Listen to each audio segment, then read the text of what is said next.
Et le verset 12, on a dit, chaque jeune fille allait à son tour vers le roi Assuérus après avoir employé 12 mois à s'acquitter de ce qui était prescrit aux femmes. Voilà, j'ai souligné les 12 mois. Et on a scindé cela il y a 6 mois.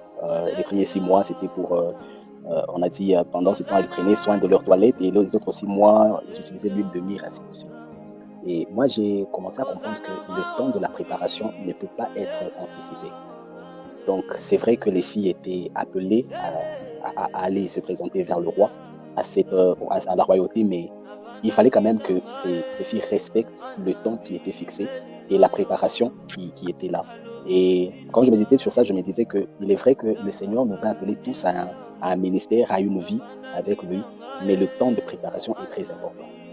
Donc, ça ne suffit pas de passer beaucoup de temps dans la préparation, mais qu'est-ce qu'on fait dans ce temps-là? Parce que c'était prévu que les premiers 6 mois, c'est seulement pour les toilettes. L'autre semestre, c'était pour l'huile de myrrhe. Donc, aussi, le temps que Dieu nous donne, nous devons savoir à ce moment, pour ma préparation, Dieu m'attend à quoi? Est-ce qu'il m'attend à telle chose? Est-ce qu'il m'attend à la lecture? Est-ce qu'il m'attend à une prière intense?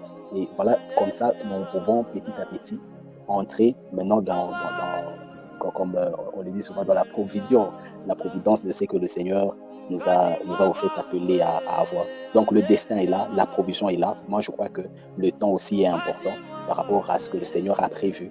Parce que je crois aussi que le temps de préparation, s'il n'est pas respecté, on risque aussi de montrer l'immaturité quand on sera maintenant dans cette provision et peut-être manquer aussi à garder les choses que le Seigneur nous a finalement données.